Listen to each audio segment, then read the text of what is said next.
Hi, my name is Morgan. I'm here with my colleague Ryan. Ryan and I are both certified radon measurement providers with the American Association of Radon Scientists and Technologists National Radon Proficiency Program. We also work for a local building inspection company, Criterium-Lalancette Engineers, that's celebrating their 30-year anniversary. So Morgan and I visited PEG TV last January to talk about National Radon Action Month. Since a local school has been in the news recently due to high radon levels, we thought it would be appropriate to come back and talk more about radon in schools. Ryan and I brought a PowerPoint that we're excited to share with you today that goes over the basics on radon and also more detail about radon testing in schools, testing options, and remediation. At the end, there will be some resources if you have additional questions. So let's get started. Radon in schools, educating parents and students. What is radon gas and how does it enter the building? How to test, fix, and save a life.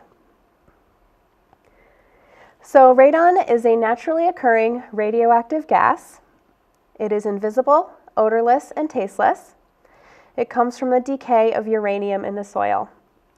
So uranium is found everywhere in the earth, in rocks, soil, clay, and sand. It's especially prevalent in rocky areas around granite and slate. Uranium is also site-specific. So uranium is formed in pockets instead of veins. So radon could be under one house and not under the neighboring house.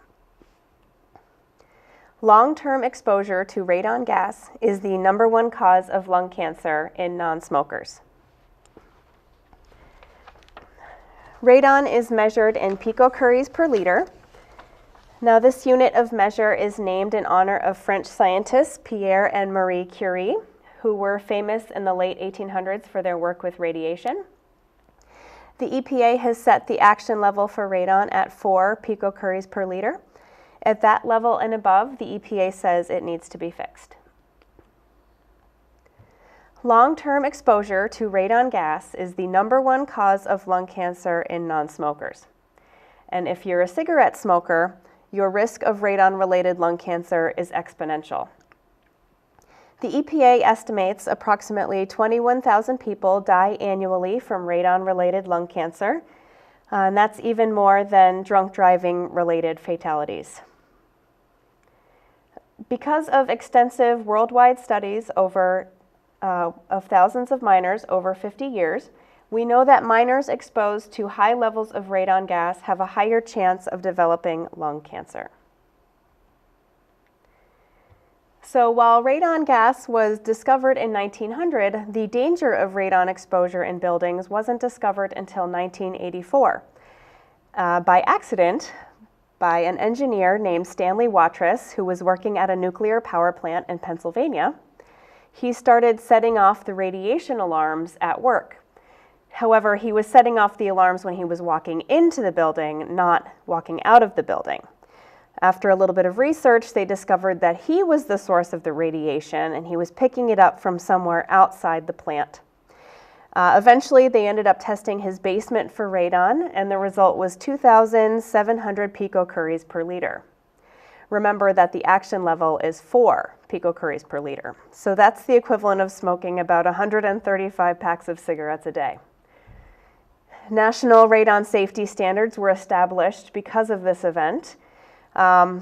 Stanley had a radon mitigation system installed in his house, which lowered the radon levels, and they were able to move back into that house. Since then, Stanley became a radon mitigator, and in 1996 had fixed over 350 buildings. So this is a map developed by the EPA to show the potential for elevated indoor radon levels based on geographical location. Approximately 1 in 15 residences nationwide has a radon problem. Zone 1 is the red area that you see on the map. In that area, the predicted average radon levels are greater than 4 picocuries per liter. You can see down the eastern side, that red strip that goes down the east. That's the Redding Prong. It's a geological formation which contains unusually high concentrations of radon. You can see that Pennsylvania is right in that area too, right where Stanley was living and working. Keep in mind that this map just shows the potential for elevated radon, and every building should be tested for radon regardless of which zone you're in on this map. Some local statistics for you. In Vermont, there is a 1 in 7 chance a residence could have elevated radon levels.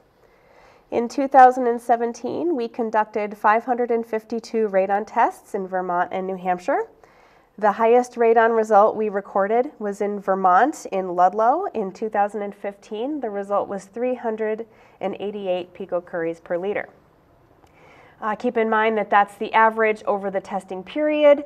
There were hourly spikes of over 500 picocuries per liter during that test. So I'd like to take a quick break from the PowerPoint to answer a question from one of our Facebook followers. Jeff D. from West Rutland wants to know why radon is so deadly. Thanks, Jeff. Well, we're going to go into more detail about how radon can cause lung cancer further along in our presentation, but I will give you an analogy. So think of your fragile lung tissue as wet tissue paper. The radon decay byproducts which cause the most harm to your lung tissue are a bowling ball bashing up against the tissue paper. That repeated damage to the lung tissue can eventually cause lung cancer. Wow. So thanks for summarizing that, Ryan. Now that we understand more about the dangers of long-term radon exposure, let's look at some statistics about radon in schools. The EPA estimates that 1 in 5 schools in the nation has at least one schoolroom with a radon level above the action level of 4 picocuries per liter. So an estimated 70,000 plus schoolrooms in use today have high radon levels.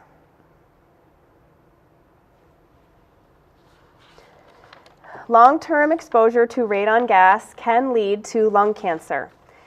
So the exposure is cumulative. If your home has radon, your office has radon, your children's school has radon, your college dorm, your vacation home all have elevated levels of radon, this adds up over the course of your lifetime. So as Ryan discussed earlier, radon does not actually cause lung cancer, it's the decay products from radon gas. So when uranium decays, it releases radon gas. So the radon gas is rising up through the soil and gets trapped inside your house. And when the radon gas decays, it turns into polonium. So polonium, it's still invisible, odorless, tasteless, but it's actually a solid, and it's floating around in the air in your house, or in your school, attaching to dust particles, and is inhaled.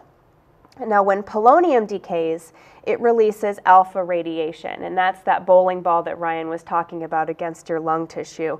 That alpha radiation striking your fragile lung tissue repeatedly causes physical and chemical damage to your DNA, which can lead to lung cancer. So let's take it back to Ryan for a moment. Ryan, now that we know more about the dangers of radon in schools, can you explain why it's okay for students to continue to attend school even after high radon levels have been found? Sure. So exposure to radon is not an immediate health risk. The lung cancer risk from radon takes place over many years of exposure. In addition to this, the school is a student's secondary exposure to radon. Since students spend more time in their homes, that is typically their primary exposure to radon. With that said, if a testing location in a school comes back elevated, follow-up action is recommended. Okay, so while exposure to high levels of radon is dangerous, it's not acute. So the risk increases over a long-term period of exposure. So let's talk more about how radon enters the building and how to fix it. Radon can enter the building through cracks in concrete slabs, spaces behind brick veneer walls, pores and cracks in concrete blocks, exposed soil like a sump or a crawl space, drains, mortar joints, pipe penetrations, and open tops of block walls. So radon is site-specific. Every building is different, and you don't know if the building has elevated radon levels unless you test. Radon levels also naturally fluctuate constantly up and down and are affected by things like the radon source strength, so how large that piece of uranium is underneath the soil. Pathways in the soil, for example, radon will travel more easily through sand than clay. The time of day, the season. So during the winter, radon levels tend to be more elevated because the warm inside air of the school and the cold outside air, the warm air tends to create a chimney effect inside the school and can actually suck more radon into the building. The building ventilation, HVAC systems, weather events like blizzards, hurricanes, thunderstorms, a drop in barometric pressure, all of those things are going to affect the way that radon is pulled into the building. Even things like earthquakes, temperature and humidity, flooding, construction in and around the building, all of those things are going to affect the radon levels inside. So now that we've talked a little bit more about how radon enters the building and can become trapped there, let's discuss testing options. So you have two options for testing, short-term tests and long-term tests. Short-term tests run for 48 hours to 90 days. The typical length is about 2 to 3 days. Short-term tests require closed building conditions because it is considered a snapshot in time. All the windows need to remain closed during the test. No exterior doors can be propped open. However, normal exit and entry is fine, so people can still, leave and come and go from the building. They just need to close the door behind them. We also need the HVAC systems operating normally. Short-term tests are great because you receive the results a lot faster due to the shorter test period. And some short-term testing devices have the ability to track hourly data. We brought a couple of examples of testing devices here. They're on the table in front of us. One of them is charcoal canisters. Another, active devices such as the Radon AirCat continuous radon monitor that we brought with us. An example of a long-term device would be the Alpha Track there. So long-term tests run from 91 days to 1 year. The tests run under normal living conditions. Because the device is in the building for a lot longer, we don't need to keep the windows closed during the test. Of course, it does take longer to receive the results because it is a longer test period. The test results are a more accurate idea of the long-term radon levels, and the result you receive is just the average radon level for the testing period. So we have two options when it comes to testing devices. Passive devices can be used for both short-term and long-term testing. They do not need power to operate, so that's, for example, the charcoal canister that we brought. The result is just the average radon level for the testing period. It does take a little bit longer to receive the results from a passive device because we do need to ship that device to the lab to be analyzed.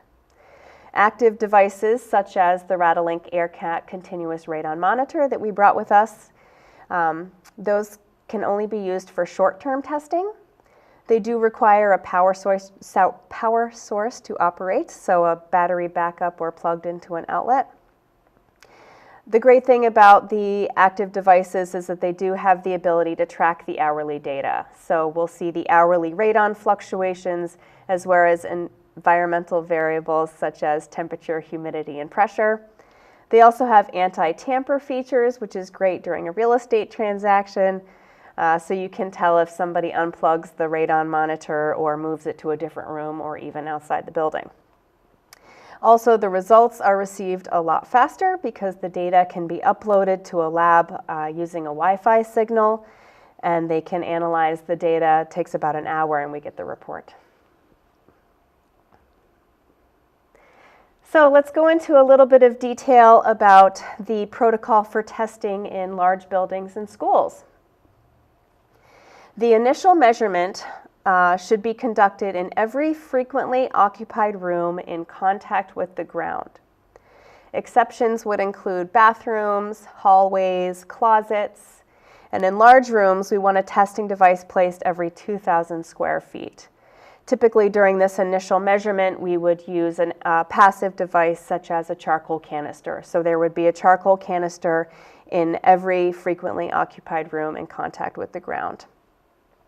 We would want the testing conducted by a radon measurement professional certified by the National Radon Proficiency Program. There are some quality assurance and quality control measurements required. 10% of the testing devices also need to have a duplicate, and 5% of the testing devices also need to have a blank, which means that one charcoal canister would not be exposed to the air. We want to make sure that we notify the staff and students about the closed building conditions, and all the areas need to be tested at the same time.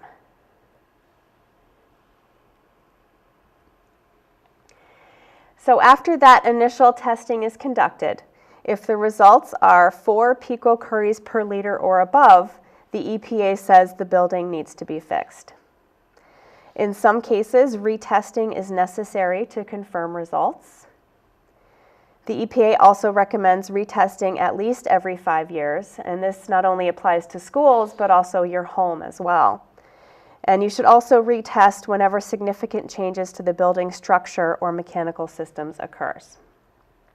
So now that we know a little bit more about radon testing in schools, Ryan, can you help us understand why retesting may be necessary to confirm results and what a school's options would be? So retesting may be necessary when at least one of the testing locations in a building yields an elevated average during the initial test. The minimum requirements for follow testing are to retest every location that came back elevated. If the initial results were double the recommended action level or higher, the American Association of Radon Scientists and Technologists National Radon Proficiency Program recommends following up with a short-term test. If the initial result is less than twice the recommended action level, a long-term test may be more appropriate. Great. Thanks for going into more depth on that, Ryan. Now let's talk a little bit more about radon mitigation.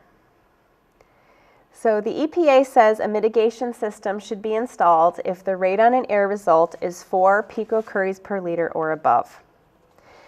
Looking at the diagram here, you can tell a radon mitigation system is essentially a series of pipes and a fan that pull the radon out from underneath the building and vent it above the roof. A properly installed mitigation system should be able to reduce the radon levels to below 2 picocuries per liter. The cost of a mitigation system varies depending on the size and design of the building and the radon entry point. First, you want to start by hiring a certified radon mitigator. Typically, they begin by sealing foundation cracks and other openings. And once they've installed the mitigation system, we need it to be running for at least 24 hours, and then you would want to retest to ensure that radon levels have been effectively lowered. Again, the EPA recommends that you need to retest every 5 years to ensure the system is running efficiently. And with any building system, there are some maintenance requirements, fan replacement, filter cleaning, and you need to monitor the vents and gauges to ensure that the system is still functioning properly. So here are some resources. If you have additional questions about radon, we encourage you to reach out to us at Criterium-Lalancette. If you have any questions, you can reach us in the office at 802-747-4535 or via our website, criterium-lalancette.com. We also encourage you to friend us on Facebook. That's facebook.com/Criterium-Lalancette Engineers. You can also do more research on the American Association of Radon Scientists and Technologists National Radon Proficiency Program, and that website is arst-nrpp.com, so AARST-nrpp.com. You can also search for certified radon measurement providers using that website. The EPA also has a great website on radon, epa.gov/radon, and you can take that a step further, /radon-schools, to get more information on radon testing in schools. Also, another great resource is the Vermont Department of Health. To go right to the school information, that's healthvermont.gov/environment/schools/radon-schools. But also you could just search Vermont Department of Health radon, and that will take you right there. Also on that website, you can apply for a free radon test kit. And we would encourage everyone to not only test their home for radon, but also share what you've learned today with your friends and family. So I'd like to wrap things up with one more question from our Facebook followers. This one comes from Beth C. in Mendon. She wants to know, what is a safe level of radon gas? Thanks, Beth. So even though the EPA set a recommended action level for radon, there is no level of radon that is technically safe. With that said, it is still important to test and mitigate when levels are elevated to lessen the chance of lung cancer from radon. Thank you, Ryan. So I think the important takeaway here today is that while no level of radon is safe, the risk comes from exposure over the course of your lifetime. And that when high levels of radon are found in a building, it's very easy to fix. So thank you so much for joining us today. Please reach out to us if you have any questions, and we'll talk to you soon. Thank you.